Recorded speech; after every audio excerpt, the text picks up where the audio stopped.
Ahmedabad plane हादसे के 1 महीने बाद में शुरुआती जांच रिपोर्ट आ गई है। AIB यानी कि एयरक्राफ्ट एक्सीडेंट इन्वेस्टिगेशन ब्यूरो ने आज 15 पेज की रिपोर्ट सार्वजनिक की है। प्रारंभिक जांच के मुताबिक हादसा विमान के दोनों इंजन बंद होने की वजह से हुआ था।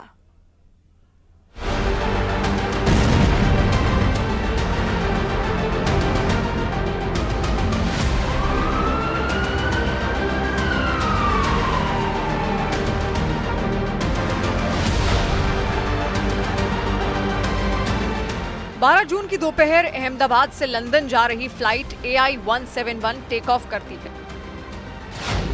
1:37 और 37 सेकंड पर रनवे पर इसकी रफ्तार बढ़ती है। 1:38 और 39 सेकंड पर एयरक्राफ्ट टेक ऑफ करता है।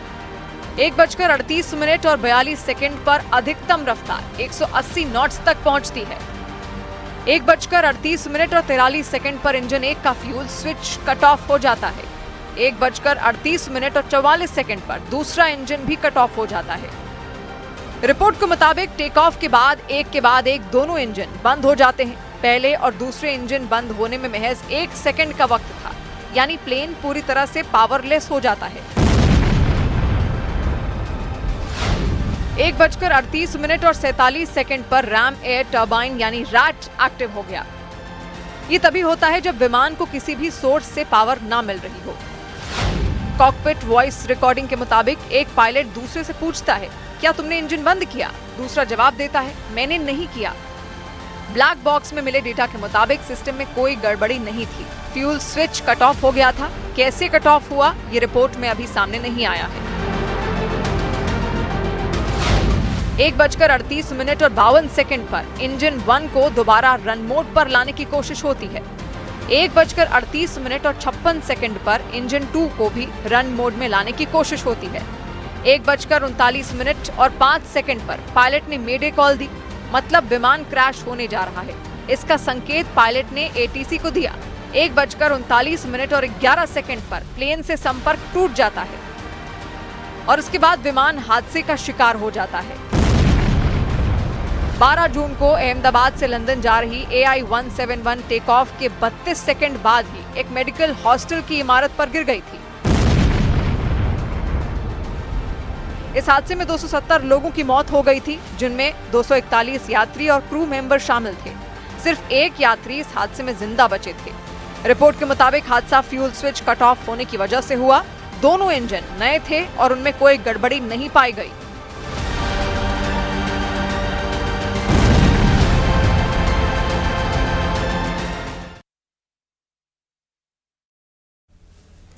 अहमदाबाद प्लेन क्रैश पर आई जांच रिपोर्ट पर उड्डयन मंत्री राम मोहन नायडू का बयान आया है। उन्होंने कहा कि अभी शुरुआती रिपोर्ट सामने आई है, फाइनल रिपोर्ट आना अभी बाकी है, इसलिए अभी किसी भी नतीजे पर पहुंचना जल्दबाजी होगी।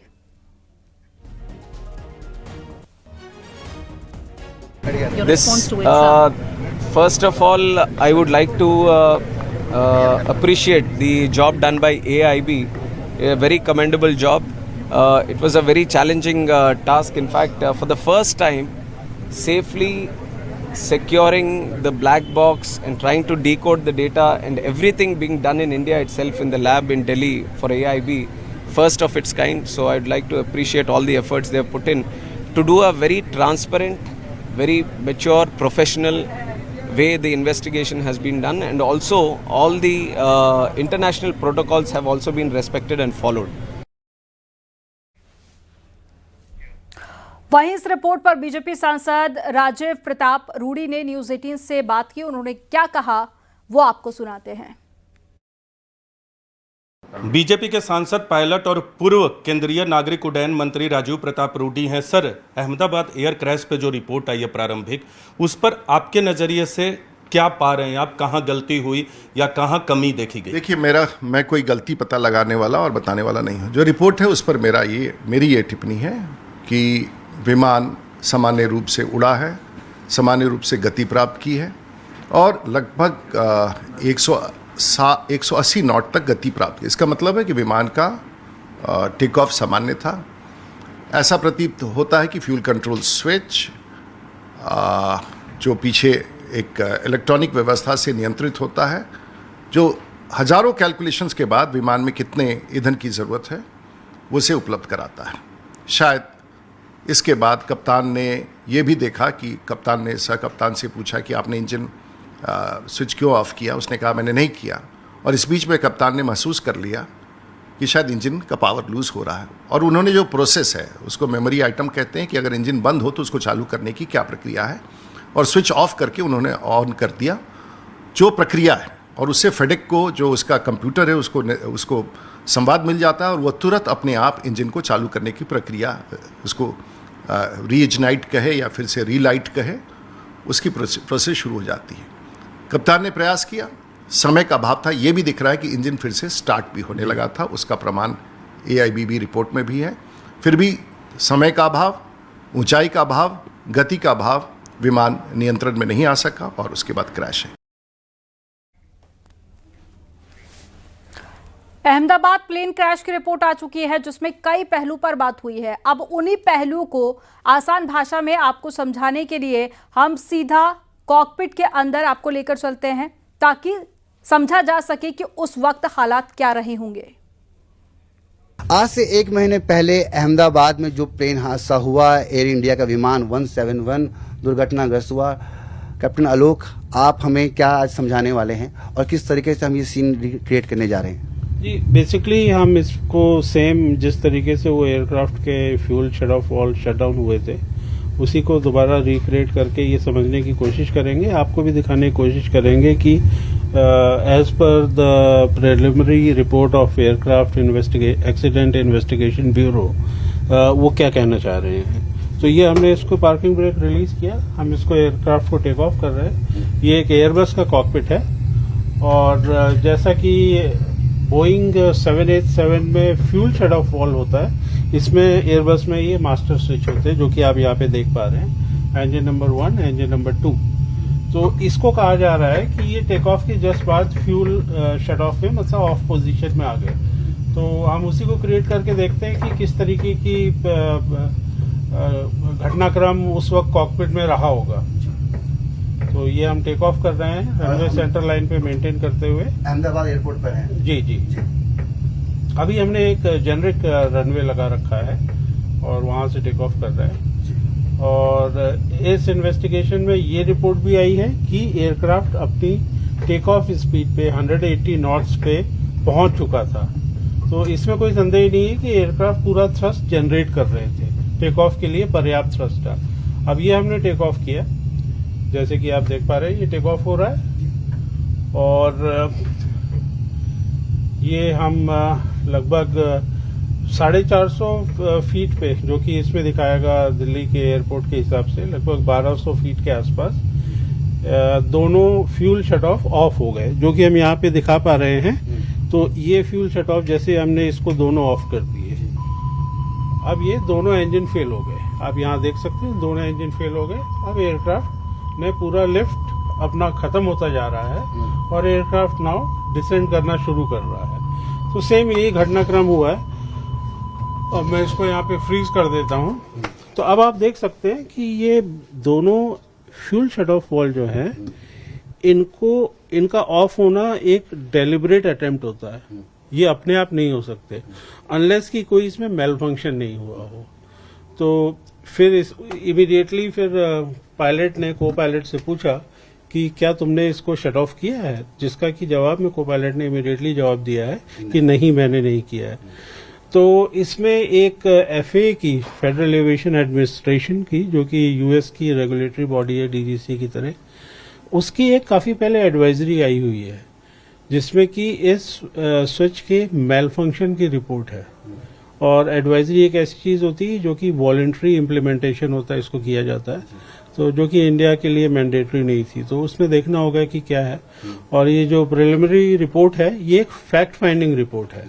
इसमें हमें ये पता चल रहा है कि क्या चीजें उस वक्त कॉकपिट में हुई ना। अब इसकी फोरेंसिक जांच होगी, उसमें पता चलेगा कि एक्चुअली में क्या कारण रहा।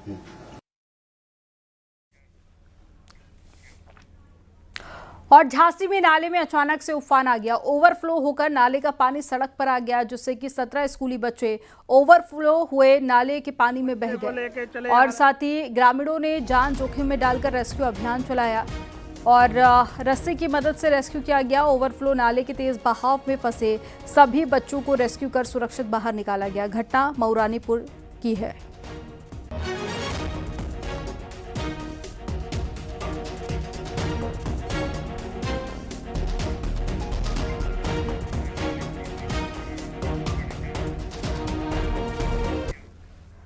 सीतापुर जेल में बंद एसपी नेता आजम खान की मुश्किलें बढ़ गई हैं और रामपुर पुलिस ने आजम खान के खिलाफ कोर्ट में एडिशनल चार्जशीट दाखिल की है। शत्रु संपत्ति के मामले में सरकारी दस्तावेजों में हेराफेरी कर फर्जी दस्तावेज तैयार करने के मामले में एडिशनल चार्जशीट दाखिल की गई है। पहले पुलिस आजम खान और अब्दुल्ला आजम को क्लीन चिट दे चुकी है और साथ ही शासन के संज्ञान में आने के बाद में तत्कालीन एसपी के खिलाफ शासन ने जांच बैठाई और इस पूरे मामले को दोबारा जांच के आदेश दिए हैं और पुलिस ने दोबारा जांच के बाद में चार्जशीट लगाई है। एमपी एमएलए कोर्ट में यह मामला चल रहा है। पूर्व में थाना सिविल लाइंस पर अभियोग पंजीकृत किया गया था, तो उस अभियोग की अग्रिम विवेचना की गई। अग्रिम विवेचना से यह पाया गया कि शत्रु संपत्ति को प्राप्त करने हेतु रिकॉर्ड्स रूम में जो रिकॉर्ड उपलब्ध है राजस्व के, उन अभिलेखों के साथ छेड़छाड़ की गई थी। कूटरचित दस्तावेज तैयार किए गए थे। इस आधार पर धाराओं में बढ़ोतरी करते हुए माननीय न्यायालय में आरोप पत्र प्रेषित किया गया।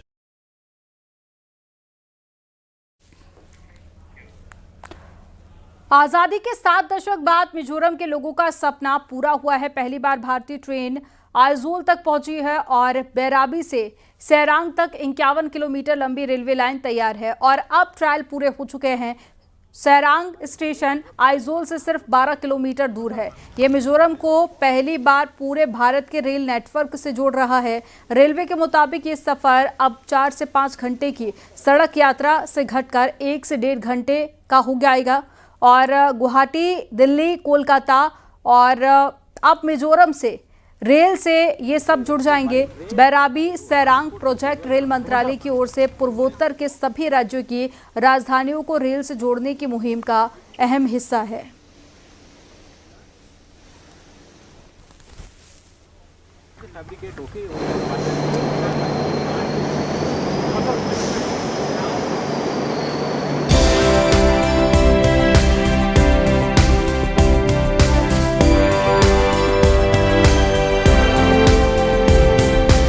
मिजोरम की राजधानी आइजोल तक ट्रेन पहुंचना एक बड़ी उपलब्धि है, लेकिन इस उपलब्धि के पीछे छुपा है यहां पर दुर्गम इलाके में बना ये रेलवे का ब्रिज। कहा जा रहा है कि कुतुब मीनार से भी काफ़ी ऊंचा है। खास बात यह है कि दुर्गम पहाड़ियां हैं, हरे पहाड़, झरना और इनके बीच में ये पुल बनाया गया है। इंजीनियरिंग का कमाल यहां पर देखने को मिल रहा है। ये देखिए खाई कितना ज़्यादा मुश्किल रहा होगा इसके बीच में इस पुल को बनाना। यहाँ की कई पीढ़ियों ने ट्रेन को या तो सपने में, तस्वीरों में या फिर फिल्मों में देखा है, लेकिन अब वो अपनी ज़मीं पर हकीकत में देख रहे हैं। ये सिर्फ कनेक्टिविटी नहीं बल्कि एक बड़ा सपना साकार होने जैसा है। भारत की आखिरी सीमा तक भारतीय ट्रेन पहुंच रही है और इसके साथ ही जुड़ रही है एक नई उम्मीद, रोजगार को बढ़ावा और विकास को नई रफ्तार। जब आप ट्रेन में सफर करेंगे तो खूबसूरत नज़ारा दिखेगा, लेकिन 51 किलोमीटर का ये ट्रैक तैयार करना आसान नहीं था। सबसे लंबे पुल पर यह ट्रेन इस समय गुजर रही है। इसी तरीके से बीच बीच में आपको छोटे बड़े पुल दिखाई देंगे और 48 सुरंगों के जरिए ट्रेन गुजरेगी। पहाड़ों के बीच में ये ट्रेन गुजर रही है और ये सपना साकार हुआ है कई सालों के बाद में। उम्मीद है कि जल्द ही इसमें पब्लिक सफ़र भी कर सकेगी, क्योंकि प्रधानमंत्री नरेंद्र मोदी ऐसी सूचना है कि जल्द इसका उद्घाटन भी करने जा रहे हैं। और ये विस्टाडोम ये कोच है, ये कोच ऐसा है जो पूरी तरीके से ट्रांसपेरेंट है, यानी कि आप इसके जो विंडो है वो बड़े आकार के हैं। इसकी जो छत है वो भी आप शीशे वाली है, तो चारों तरफ से आप सीनरी देख सकेंगे। हमारे साथ में CPRO के शर्मा है जो भारतीय रेलवे के। शर्मा जी बताइए कि कितना ज़्यादा मुश्किल है। और ये जो कोच है ये क्या कहता है, क्या इन पटरियों पर यही कोच दौड़ेगा, क्योंकि सीनरी बहुत अच्छी है। जी, ये मिज़ोरम जो है वो प्राकृतिक सौंदर्यता से भरा हुआ है और यहाँ पर्यटन को काफ़ी बढ़ावा मिलेगा ये रेलवे के आने से। और ज़रूर भारतीय रेलवे की तरफ से हम पर्यटकों के लिए नई नई सुविधाएं लाने की कोशिश करेंगे। ये विस्टाडोम कोच जहाँ जहाँ भी शुरू किया गया है वहाँ पे ये काफ़ी सक्सेसफुल रहा है। हम इस वक्त बैरबी रेलवे स्टेशन पर हैं। ये मिज़ोरम का स्टेशन है, लेकिन असम बॉर्डर से जब आप मिज़ोरम के लिए आते हैं तो मात्र 5 किलोमीटर की दूरी पर यह स्टेशन पड़ता है। और इसके ठीक उस तरफ, यानी कि जब असम की तरफ जाते हैं तो पूरा का पूरा मैदानी इलाका है, लेकिन जब मिज़ोरम की तरफ जाते हैं तो पूरा पहाड़ी इलाका है। अब पहाड़ी इलाके में ट्रेन पहुंच चुकी है जिसका उद्घाटन होना बाकी है। तो कितनी खुशी की बात है। पहले में हम लोग बेरेबी से आइजोल जाने के लिए बाई रोड से जाने पड़ता था। बरसात का टाइम में लैंडस्लाइड गिर के सुबह निकलने से शाम तक भी कभी आइजोल नहीं पहुंचते थे। मिज़ोरम।